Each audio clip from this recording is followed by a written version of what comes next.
one of the things that we have, which is a really interesting feature of the Wairarapa, is Masterton Trust House, or Masterton Trust, and it is, I think it had its original creation as a licensing trust way back in the days of the licensing trust, and ended up with a huge portfolio of state housing. And so on the line we have John Prendergast, who is the Chief Executive and another fellow Southlander. Good afternoon, John. Good afternoon, Tina. Nice to talk to you. Yes, it is. It's been a long time since I've seen you. I think it was in probably our misspent youth. That can sound, we best not go there, Tina. I think you were a Marist, is that correct? I was, that's yeah. right. Yeah.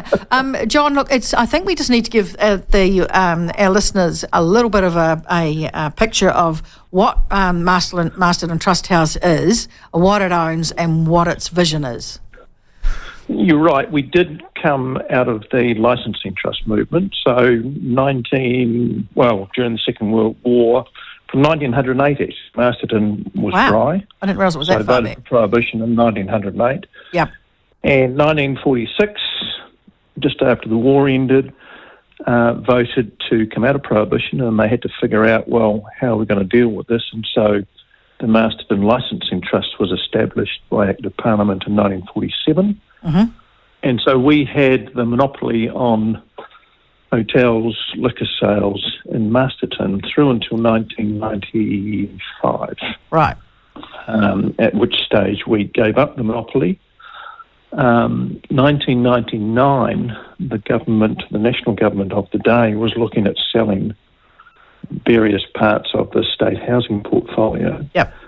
And we bought the 541 houses from the Housing Corporation, or Housing New Zealand as it was then, in Tararua and Wairarapa. Uh-huh.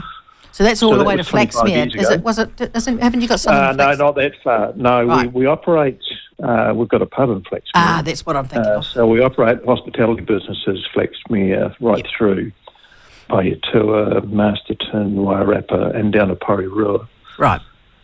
We do school lunches, so we've made a couple of million school lunches over the last few years. That's right. I do remember you picking that up in COVID, I think, wasn't it? Yeah, it was about that time. And we're a social housing provider, so we were the first community housing provider in New Zealand in 2014. Yeah.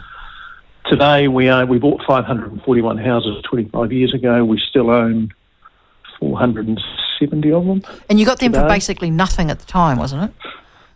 Not quite nothing. We paid $10.5 million for them. Is it interesting? I always thought they were sort of given to you, I suppose, $10.5 million. No, we did pay for them, and that was the valuation of them at the time. Gotcha. Which in hindsight looks very cheap. Yeah. But that was housing in 1989. 1999. Yeah. But different now. Yeah. And so you've got 470 still on your books? We have. Yep. And is that including new stock or replacement stock that you've done? The first new stock we built has just been completed in Kurapuni Street in Masterton. That's a 6-unit development, and we've got another one just about complete on Opaki Street in Opaki Road in Masterton. I saw that, yeah. But essentially it's the houses that we bought from the Housing New Zealand in 1989. Yeah. And those ones on Opaki, are they for single people? No, but they're smaller houses. Right. They are 1 to 2 bedroom houses. Gotcha. And that's where the future demand is. It's becoming increasingly clear that, in the Wairarapa, for example, significant population growth forecast. We've got an older population in the Wairarapa, older on average than most other regions in New Zealand, and that's going to increase.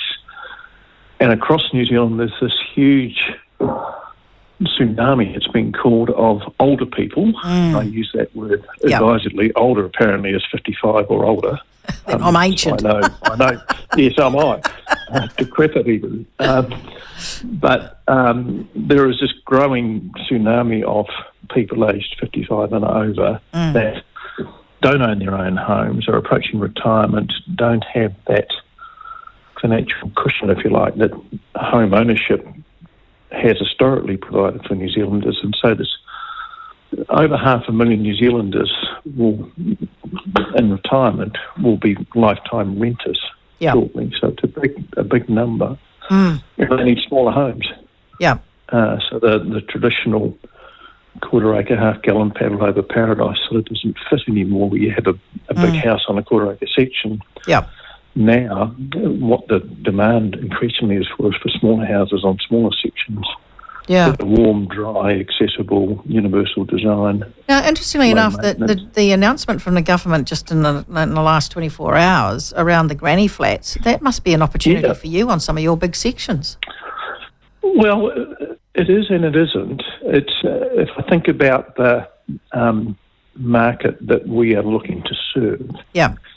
It is, when we bought the houses from Housing New Zealand 25 years ago, there were two particular groups of people that we undertook in that purchase process to look after. And one was low-income people, and the other was older people aged 55 and over. Yep.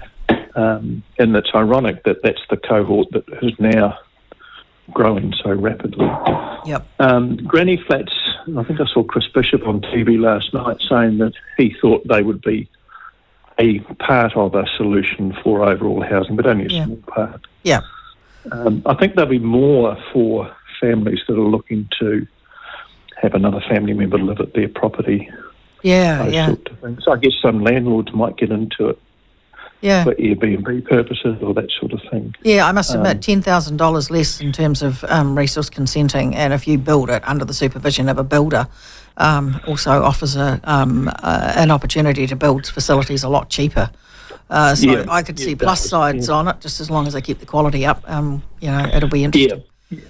Well, it was interesting because at my own house yesterday, I had a builder out. We were looking at putting a sleep out in their backyard.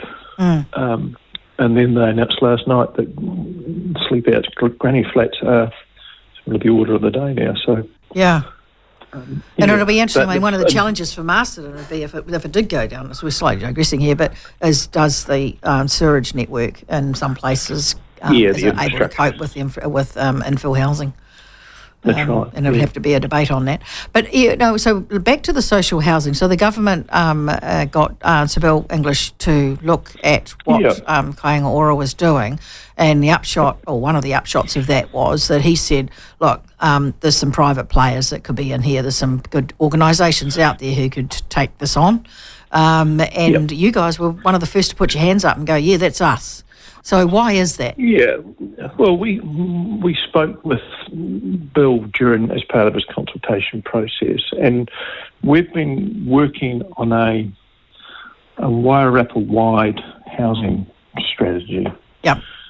We think there is value, not just for Trust House, but for Wairarapa, and all of the participants in housing in the Wairarapa sitting down and identifying together, well, what are the future challenges for housing in the Wairarapa, and they're pretty clear. There's been an assessment being done, and it says that the challenges are